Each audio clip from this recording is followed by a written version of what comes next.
中国003航母进展迅速，对确保印度洋中国航线安全具有重大意义。大家好，我是罗富强，欢迎来到富强观察室。本期我们聊的话题是：印度对中国的最大威胁在于海上。很多人以为中印领土争端是中印之间的最大矛盾，印军在边境地区屯兵数十万，对中国构成的威胁是最大的。但在我看来，其实这个问题无需过多担忧。印度缺乏在陆地边境一线对中国构成实质威胁的实力。他真要是敢于再次挑起战争，还是我3年前在凤凰卫视一虎一席谈节目当中说的那句话：假如中印之间再次开战，印军仍将不堪一击。我当时那句话深深刺伤了一同参加节目的印度一家智库的主任，引发他的严重不满，他当场就失控了。但是印度在海上对中国构成的威胁才是巨大的。一旦中印之间爆发武装冲突，陆地上印军打不过，但是在印度洋海域，印度直接可以对中国构成极大的威胁。印度不仅可以利用其陆地优势起降战斗机对中国的运输舰船进行轰炸，还能出动舰队拦截甚至攻击中国的货船甚至军舰，这将掐断中国的外贸通道，尤其是石油运输，限制中国的作战能力。所以印度一直加强海军建设，成为亚洲地区2战结束后第一个拥有航母的国家。印度的目的很清楚，控制了印度洋，就赢得了在亚洲的战略主动，具备威慑其他国家的资本。基本可以肯定的是，我国正是看到了这一点，所以最近这10来年，中国大大加强了海军建设的力度。一方面是为了解决台湾问题的需要，另一方面是为了确保中国的海上安全，这才是国家的大安全所在。所以中印两军之间的竞争真正的重点是在海军领域。最近中国自行制造的第3艘航空母舰在造船厂的船坞当中逐渐成型，它的制造引起了国内外军事爱好者的关注，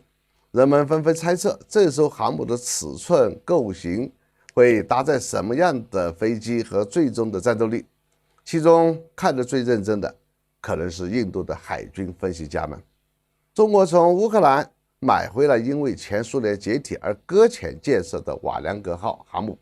通过自主的改装和改进，成为中国海军的第1艘航母辽宁号。紧接着中国又按照辽宁号的基本格局自行制造了航空母舰山东号。这2艘航母的排水量都达到了6.5万吨，比印度那一艘航母要大多了。印度航母只能使用米格29中型战斗机，但是中国的2艘航母都可以使用歼15重型战斗机。这件事情已经让印度人相当的不是滋味了。而中国的003号航母的建设更是让印度人觉得自己在海军装备上的一个优势领域马上就要永远消失了。国产航母这个问题对于印度来说可能比其他国家更加难受一些，这是为什么呢？早在1999年，印度就决定了在航母装备建设上采取2条腿走路的模式。一方面是从俄罗斯引进了超日王号，一方面呢又自行研制新一代航空母舰维克拉特号。但是时间已经过去了整整22年，维克拉特号还是一个空壳子船身，它停靠在马扎港船厂的水面上，雷达、电子系统、升降机、起飞和降落控制设备等等方面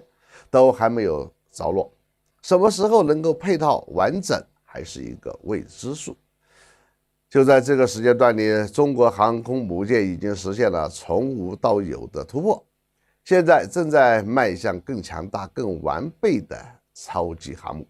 003号航母的建造速度非常快，国外媒体表示，这艘解放军最大的战斗舰艇的进度非常快，可能在2021年底前就下水，而且这是一艘采用了弹射器的重型航母，战斗力比辽宁号、山东号都要强得多。印度对这件事是忧心忡忡。